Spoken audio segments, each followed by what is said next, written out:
You're watching Drake Wing Gaming. Enjoy the video. Hey guys and gals, Never here from Drake Wing Gaming. It's something on Twitter, the Gaming Dragon. Today I'm coming back at you on the Let's Play episode of Temptation's Ballad. Let's go ahead and jump right back in, shall we? Alarm Chan, you were up, and let's go. There is no reasoning with you commoners, is there? And not to mention, how in the world is he capable of casting Misty Step? That isn't even a bard spell. Where are the secrets is that fraud hiding?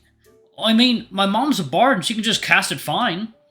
You should have seen her chase after those kids that picked on me. Yes, high-level bards are basically capable of learning any spell, I know that. But Calder Bonebreaker is clearly not a high-level bard. This doesn't make any sense. If I may interrupt, why is the heir of House O'Shaughnessy serving us garlic bread? The doors flew open again, and a feral Ilya poked her head out, kitchen knife in hand. Dishwasher! Don't you go slacking off! You still haven't finished working off your debt for the free room and board! Get your ass back in the kitchen or I'm docking your pay! Calder dropped to his knees and grasped Maeve's hand with a look of pure desperation. Osmia, I beseech you as a fellow noble, you must help me! Surely you can see the cruelty of this situation. If you come to my aid, House O'Shaughnessy will forever be in your debt. Maeve idly picked at her fingernails. That reminds me. Yesterday Little Bee told me that you intended to ask for my hand in marriage if you won the jousting tournament. The hyena spluttered loudly. That is utter hearsay. I must have been hallucinating then. Well, you see, Lady Osmia, you are an exceptionally beautiful woman. And despite being a druid, you have a whole slew of suitors at your feet. One must take drastic measures to make an impression. Don't you agree? Maeve paused quietly, as though considering his words. O'Shaughnessy. Calder perked up hopefully. Yes? I would like more tea. Wait! Please, my lady, I beg mercy!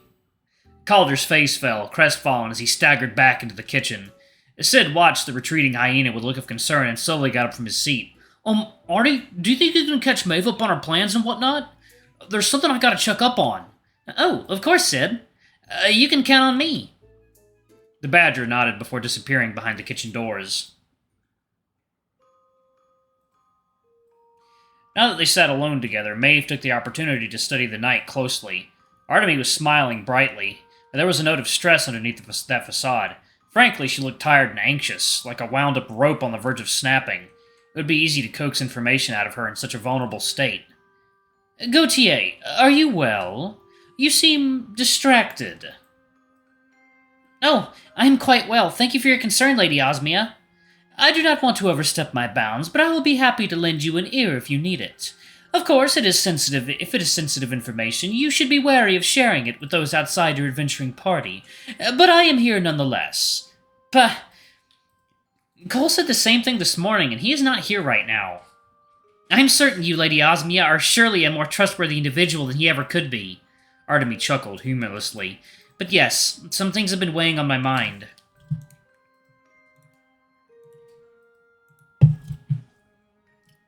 Oh, water's got a kick to it.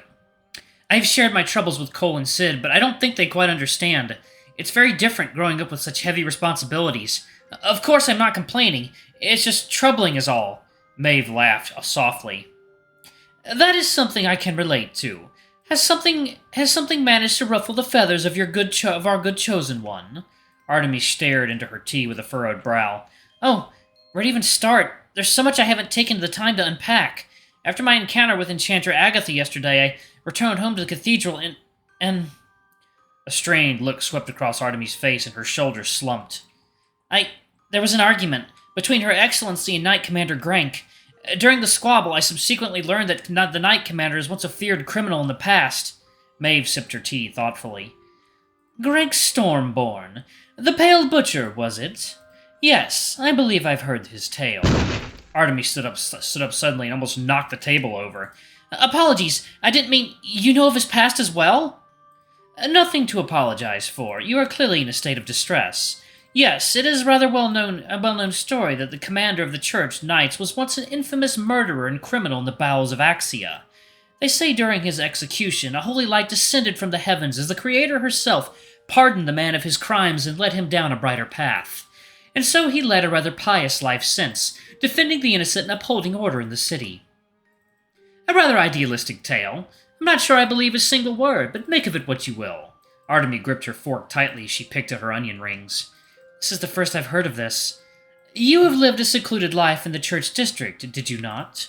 It would be child's play to ensure your ignorance. Sir Grank would never... Artemi stopped herself and hung her head low. He always seemed so honest and open. He was one of the few people in the church who treated me with more kindness than I deserved. To learn that he was hiding such a secret... Is this not a grand success for your church? With such talks of protecting the weak and redeeming the wicked, I'm surprised you are so disturbed by this news. I suppose... I just thought I knew him. And he always had been so gentle. It's hard to imagine him as this pale butcher. Artemi sighed, took a bitter gulp of tea. And that is not even the most disturbing discovery of yesterday's evening. Oh? Artemi leaned forward with a grave expression. This information of the utmost secrecy. I pray I may trust your discretion. My lips are sealed, my friend. Last night, Enchanter Agatha offered to delve deeper inside my mind to find the source of my magical imbalance. And we have since discovered, well, my status as the Creator's Chosen may have been artificial. There's a possibility that my upbringing as the Chosen One may have been arranged by unknown parties.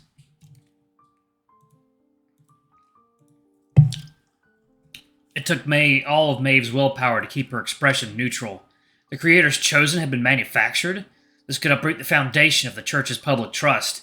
A great portion of their power and influence stemmed from the fact that their Creator blessed them with a warrior of great power in times of need. To know that such a thing could be artificially created, this could be a powerful chip in her countrymen's negotiations. Maeve tore herself from her own thoughts as Artemi let out a heavy sigh and buried her face in her hands. She hesitated before gently laying a hand on the knight's shoulder. Are you all right? No. Hard to imagine anyone being all right after learning her entire life may have been a lie. I must admit that it disturbs me greatly, knowing that the cause that I dedicated my life to may not be real. What am I doing here? Am I following the investigation of these missing rubies at Her Excellency's command because my title is at stake? But if it was all a lie, the years of training and dedication, what was this all for? Am I even worthy to call myself a knight if all had been arranged? What right have I to parade about in a knight's cloth if I am but a pawn in some greater scheme? Maeve paused. A part of her itched to pounce at this opportunity. Lie or not, Gautier was a talented paladin and would make a powerful ally. She was clearly in a state of turmoil and yearned for support. Maeve could lean into that and offer her House Osmia's aid. With the right words, she could even slowly seed doubt into the night and pull her loyalties away from the church. A powerful bargaining chip could be gained. And yet, Maeve watched as Artemi anxiously gnawed on her thumb, her breath quivering from the storm of thoughts. Before long, the knight's shoulders were quaking, and she was somewhere else entirely. Her eyes glazed as she struggled to keep her rasping breaths even. Maeve remembered suffering through similar episodes when she first took the helm of House Osmia. Lonely nights suffered alone in one's own traitorous thoughts, the boiling pressure of apprehension threatening to burst open your chest. Maeve sighed and gently reached out, holding Artemi's shaking hand in a comforting grip. Tell me, in another life, is there ever a world where Artemi Johanna Gautier forsakes defending the innocent and the weak? To be the shield that guards the innocent, and when needed, rise to arms to protect the world. Artemi looked up weakly with a confused frown. Do you follow the tenets of the Creator's Chosen simply because you were told to, or did you truly believe in those principles? Maeve smiled softly. Perhaps you were lied to, yes. But your principles, the values that you live by, remain sacrosanct. Second, y'all. Water time. Alright, guys and gals, and we are back. Let's jump back into it, shall we? Okay. You are a noble and kind knight because you chose to be. The machinations of some unseen hand do not change that. Take pride in who you are, Gautier. Should your upbringing prove to be a lie, you are free to choose another path, and you will remain the same noble knight. In that, I am certain. Artemi's hands trembled in her grip, and she struggled to regain her composure. She sniffed and wiped her eyes. Thank you, Lady Osmia. Your words are more comforting than you know. Maeve quietly cursed under her breath. Another bargaining chip slipped through her fingers, and for what? Sentimentality. Another day of fighting tooth and nail for her countrymen's dignity amongst the Axian nobility awaited her. She sighed and dropped Artemi's hand. I pray it is so. Now, was there anything else you wish to discuss? Meanwhile, in the back of the inn, Sid tiptoed quietly as he followed Calder into the kitchen. He gingerly poked his head around the corner and grimaced. The foppish hyena clumsily dunked a stack of dirty dishes into the wash basin and swore loudly as it splashed into his face and formed a large puddle across the kitchen floor. Calder let out a defeated sigh. He rolled up his sleeves with unpracticed ineptitude and poked about the kitchen for a mop. Sid watched in fascination as Calder mistakenly swept a broom across the spill, spreading the mess further, followed by another string of curses. Hey man, do you need a hand? What?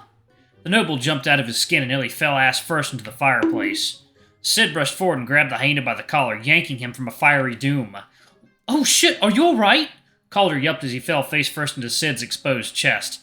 He hastily shoved himself away from the badger, red-faced, and nearly fell right back into the fire. Kindly keep your filthy hands off me, cretin, as though my day could not get worse. Sheesh, alright dude, I just wanted to make sure you didn't roast yourself. I would not have stumbled into the fire if you had not rudely startled me. This accursed kitchen is absolutely primitive. To have an open fire here of all places, absolutely uncultured. How else would you cook the food? Calder scowled as though he had just asked something blatantly silly.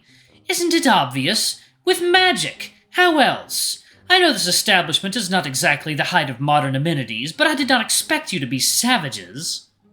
Oh, you mean those newfangled crystal-powered stoves? Mom was never a fan of those. She likes being able to toss a saucepan over an open fire. As to the flavor, she says. Calder sniffed. I must begrudgingly admit that demonic witch's cooking is tolerable. Despite my sudden indentured servitude, last night's meal was rather hearty for an inn located in the wretched dumps of Axia. I still do not trust her with an open fire, though. He studied Sid cautiously and kept his distance from the tall badger. The noble made a show of puffing out his chest, but it was clear he was quite nervous.